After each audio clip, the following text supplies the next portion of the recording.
Kalau terlalu dimanjain, ntar dia malah jadi bengkok, terlalu dipecahkan atau terlalu dikerasin juga tadi patah. Jadi aku bilang ya udahlah, Put jalanin aja. Toh Allah Maha tahu. Itu aja sih jawabannya. Kalau bahasa kita suka bercanda, kalau kita berdoa, ya Allah kau tahu yang ku mau gitu ya. Gitu aja sih gitu. Jenguk kemana teh? Jenguk siapa? Jenguk Babe. Waduh saya belum tahu nih.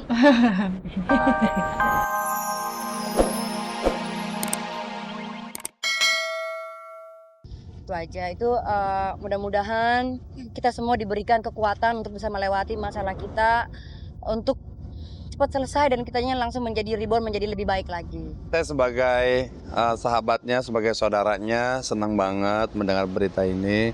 Gak terasa ya 3 bulan ternyata ya, alhamdulillah mudah-mudahan apa namanya.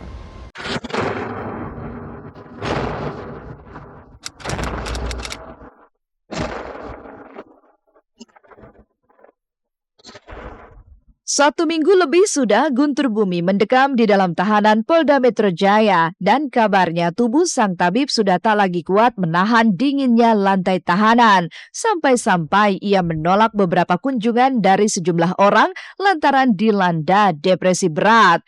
Bahkan salah satu orang yang akan menemuinya kemarin adalah Irfangi, korban Guntur Bumi yang merasa ditipu oleh Guntur Bumi sebanyak 76,2 juta rupiah. Kondisi Guntur Bumi yang mulai melemah ini juga dibenarkan oleh salah satu kuasa hukum Guntur Bumi, Yasin Hasan. Namun benarkah jika kecemasan Guntur Bumi ini disebabkan status Puput Melati yang ikut terseret masalah hukum? Dia sendiri kan masih ada di dalam tahanan. Sekarang dalam keadaan stres berat. Tadi saya mau ketemu katanya dia lagi stres berat, jadi nggak bisa ketemu. Pusing, nggak pusing dia. Pusing mengembalikan semua uangnya tuh. Ya karena mungkin banyak yang nuntut ya, pusing sekali gitu ya, sehingga nggak bisa ketemu. Manusiawi kalau misalnya suami dalam suatu perkara terus kemudian istri terbawa-bawa, itu kan manusiawi, ada sedikit shock ya, itu biasa. Ya jawabannya udah tahu semua lah. Tidak hanya itu saja, stres dan pusing yang kini dialami Guntur Bumi memang bukan berasal dari santet apalagi ulah makhluk astral seperti yang lazim ia katakan pada pasien-pasiennya dulu. Pusingnya ia ini karena dalam sehari Guntur Bumi dipaksa untuk mengeluarkan uang sebanyak 400 juta rupiah untuk membayar semua ganti rugi sejumlah mantan pasiennya yang telah menyeretnya ke dalam tahanan. Lantas, benarkah jika mulai kemarin Irfangi dan beberapa korban lainnya telah mencabut gugatannya ke Polda Metro Jaya setelah terjadi kesepakatan dengan pihak Guntur Bumi yang akan membayar semua kerugian material para mantan pasiennya? Iya, sudah pencabutan. Hari ini juga dicabut. Saya sudah tanda tangan untuk dicabut. Pencabutan. Iya, ini surat pencabutan. Ya. Hari ini 400 juta untuk beberapa orang. Nah, pertemuan hari ini memang itikat baik dari Guntur Bumi untuk mengembalikan kerugian-kerugian para korban, ya. Otomatis dengan dikembalikan kerugian para korban artinya korban tidak lagi mau menuntut, ya. Tetapi proses hukum kami serahkan kepada penyidik.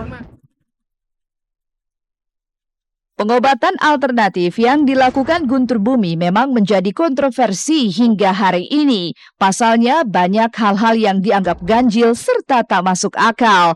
Penggunaan ayat-ayat suci Al-Quran dalam setiap prakteknya hingga mahalnya biaya pengobatan yang Guntur Bumi bandrol untuk para pasiennya. Lantas seperti apa Imam Besar Masjid Istiqlal, Kiai Haji Ali Mustafa Yakub melihat polemik yang terjadi di antara Guntur Bumi dan mantan pasiennya? Dan apa pula kata Majelis Ulama Indonesia akan prahara yang tak berkesudahan ini? Apabila sebuah perbuatan itu merugikan orang lain, apakah itu penipuan, apakah itu pemerasan, dan lain sebagainya, yaitu hukumnya haram. Itu seperti itu, sudah titik haram, artinya tidak boleh dilakukan gitu kan. Kalau sebuah penipuan, sebuah pemerasan, pedzaliman dengan menggunakan ayat-ayat Al-Quran atau hadis Nabi, itu sudah merupakan pelecehan terhadap Al-Quran. Berikutnya adalah pelecehan terhadap agama Islam. MUI tidak mau melibatkan diri dalam suatu khilafiyah. Kita tidak mau ada perbedaan pendapat. Karena kalau itu ditulis oleh seorang muslim, ditulis lagi bantahannya oleh muslim lain, timbul masalah. Sebaiknya duduk bersama, bicarakan masalah ini, apa ini sanksinya apa. Dan sesuai itu proses pengadilan. Ketidakberdayaan Guntur Bumi menghadapi masalah yang semakin menjadi itu makin menghimpit dirinya lantaran sang istri hingga kini belum juga menjenguknya.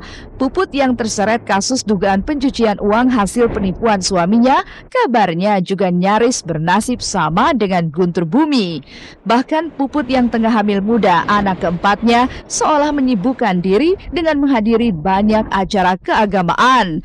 Namun mengapa dalam doanya Puput tak mau menyebut nama Guntur Bumi? Al-Fatihahnya boleh ya ibu-ibu ya? Besar dari ibu ya Bumi ya, Masya Allah. Alhamdulillah untuk kita semuanya.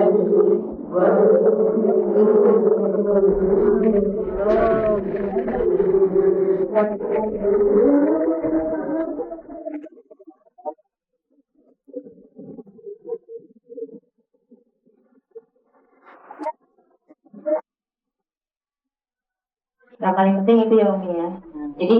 Jadi jangan jadikan ujian, teguran atau cobaan itu jadi kita bersedih hati atau kita jadi lebih aduh kenapa ya hidup kita seperti ini ya gitu.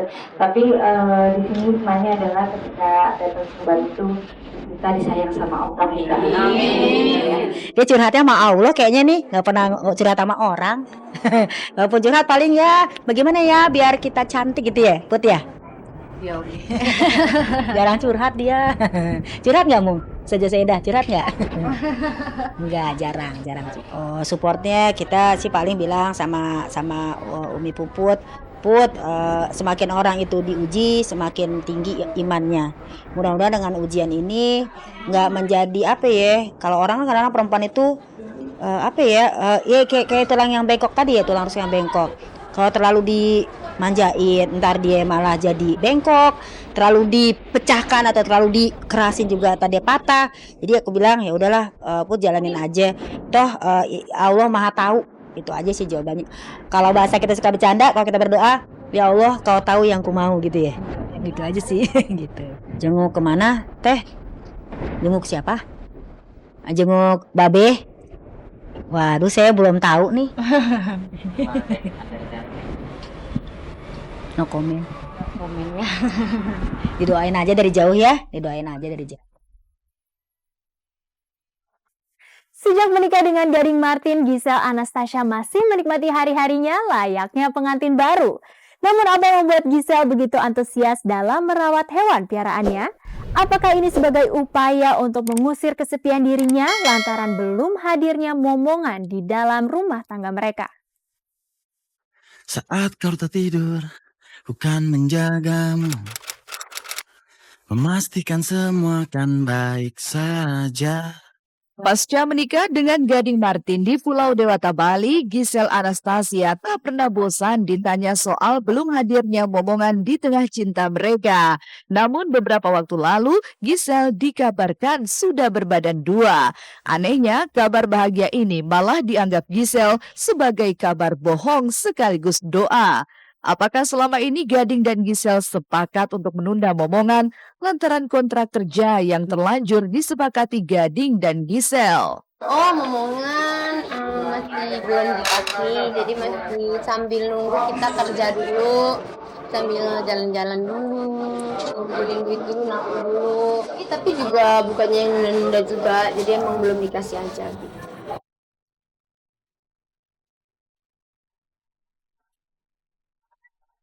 Di saat masa penantian yang penuh harap ini, Gading dan Gisel pun mencoba berbagai upaya agar kiranya jabang bayi akan segera hadir dalam kehidupan mereka.